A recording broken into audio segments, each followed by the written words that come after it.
वो कौन थे जिनके सिर्फ एक जुमले ने राजा के ताकतवर ऊंटों को जमीन से चिपकने पर मजबूर कर दिया और अहंकारी मुलाजिमों का गुरूर खाक में मिल गया। ये वाकया शहनशाह ए हिंद अजमेर के दूल्हा हजरत ख्वाजा गरीब नवाज का है। बात उस वक्त की है जब सरकार गरीब नवाज अजमेर शरीफ तशरीफ लाए थे। आपने इबादत के लिए एक दरख्त के नीचे कयाम फरमाया, मगर वो जगह आम नहीं थी। वहां दिल्ली और अजमेर के हुक्मरान राजा पृथ्वीराज के ऊंट बांधे जाते थे। शाम का वक्त हुआ। राजा के मुलाजिम जब ऊंट लेकर आए तो उन्होंने देखा कि वहां एक दरवेश और उनके साथी बैठे थे। बजाय एहतराम के वो अकड़ कर बोले, अरे ये जगह राजा के ऊंटों की है, आप यहाँ से हट जाइए। गरीब नवाज ने बड़ी नरमी से समझाया, भाई ये जगह बहुत बड़ी है, आप जहाँ चाहे वहाँ ऊंट बांध सकते हैं। यहाँ हम लोग बैठे हैं, आप कहीं और जगह बांध लो। मगर ताकत के नशे में चूर मुलाजिमों ने गुस्ताखी की। बदतमीजी भरे अंदाज में कहा, नहीं, आप यहाँ से उठ जाओ, ये राजा के ऊंट बांधने की जगह है, यहाँ आप नहीं बैठ सकते। गरीब नवाज ने उनकी जिद सुनी और जलाल में नहीं बल्कि सुकून से फरमाया, अच्छा ठीक है, हम यहाँ से उठ जाते हैं, तुम शौक से राजा के ऊंटों को यहाँ बिठाओ। उसके बाद आप वहाँ से चले गए। मुलाजिमों ने अपनी जीत समझी और ऊंटों को उसी जगह बिठा दिया। मगर जब दूसरा दिन हुआ और मुलाजिमों ने ऊंटों को उठाना चाहा तो मंजर देखकर वो हैरान रह गए। ऊंट तो अपनी जगह से उठने का नाम ही नहीं ले रहे थे। उन्होंने बहुत कोशिश की, ऊंटों को मारा, पीटा, हर जोर लगा लिया, मगर बेजान पत्थर की तरह ऊंट वहीं जमे रहे। उनकी कोई भी कोशिश कामयाब नहीं हुई। घबराए हुए मुलाजिम भागते हुए राजा के पास पहुंचे, सारी बात बताई। राजा भी ये सुनकर दंग रह गया। सोचने लगा कि आखिर माजरा क्या है। उसने पूछा, तुमने ऐसा क्या किया था, याद करो। मुलाजिमों ने डरते हुए कहा, वहां दरख्त के पास एक दरवेश और उनके साथी बैठे थे, हमने उन्हें वहां से हटने को कहा था। उन्होंने गुजारिश की थी कि हमें बैठने दो, मगर हमने बदतमीजी करके उन्हें वहां से उठा दिया। राजा समझ गया। उसने फौरन हुक्म दिया, तुम लोग अभी उस दरवेश की खिदमत में हाजिर हो जाओ, उनके कदमों में गिरकर माफी मांगो, वरना ये ऊंट कभी नहीं उठेंगे। मुलाजिम आपको ढूंढते हुए खिदमत में हाजिर हुए, आपके कदमों में गिर गए और अपनी गुस्ताखी की माफी मांगने लगे। सरकार गरीब नवाज का दिल दरिया है।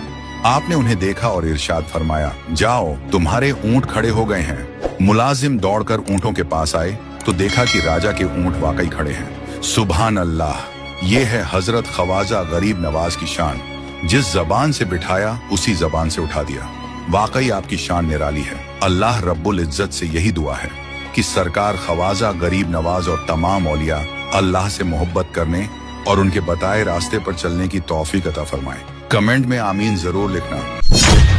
वो कौन थे जिनके एक इशारे ने पत्थर की बेजान गाय को अल्लाह के हुक्म से दूध बहाने पर मजबूर कर दिया और एक पूरे गांव के दिलों की तकदीर बदल गई। ये वाकया शहनशाह ए हिंद हिंदुस्तान के बादशाह हजरत ख्वाजा गरीब नवाज रहमतुल्लाह अलैह का है। बात उस जमाने की है जब ख्वाजा गरीब नवाज रहमतुल्लाह अलैह अजमेर में कायम हुए कुछ ही अरसा हुआ था। आपकी करामात मशहूर हो चुकी थी, लोग आपको मानने लगे थे और दूर दूर से आपकी झलक पाने आते थे। एक सफर के दौरान आप राजस्थान के एक इलाके से गुजर रहे थे जहाँ कुछ लोग सूरज को पूजते थे और कुछ तरह तरह की वस्तुओं को देवता मानते थे। उसी जगह आपके मुरीदों की नजर एक बेहद खूबसूरत संगमरमर की बनी पत्थर की गाय पर पड़ी। लोग उसी की पूजा कर रहे थे। मुरीदों के दिल में एक ख्याल उठा, काश ये गाय दूध देती तो कितना अच्छा होता। हम तो ख्वाजा गरीब नवाज के साथ हैं, हमारी ये ख्वाहिश क्यों पूरी ना हो। उन्होंने हाजिर होकर अर्ज किया, हुजूर, हम चाहते हैं कि इस गाय का दूध हमें मिल जाए। गरीब नवाज मुस्कुराए और फरमाया, अच्छा चलते हैं। जब आप और आपके मुरीद पत्थर की गाय के पास पहुँचे तो गांव वाले झुंड बनाकर दौड़ आए। कहने लगे, बाबा जी दूर हटिए, ये हमारी पूज्य गाय है। गरीब नवाज ने बड़ी नरमी से कहा, हम इसे नुकसान पहुंचाने नहीं आए, मेरे मुरीदों की एक ख्वाहिश है कि ये गाय दूध दे। गांव वाले ठहाका लगाकर हंस पड़े, बोले, बाबा जी क्या पत्थर की गाय भी दूध देती है? ये तो मार्बल की बनी हुई है। गरीब नवाज मुस्कुराए और फरमाया, क्यों नहीं, अल्लाह चाहे तो यही गाय दूध देगी और तुम सब पियोगे भी। गाँव वाले और हंस पड़े, मगर आपने फरमाया, जाओ अपने घरों से बड़े बड़े बर्तन ले आओ, आज तुम अपनी आंखों से देखोगे। लोग थोड़ी देर बाद बड़े बड़े बर्तन लेकर लौट आए। अब सबकी निगाहें आप पर थीं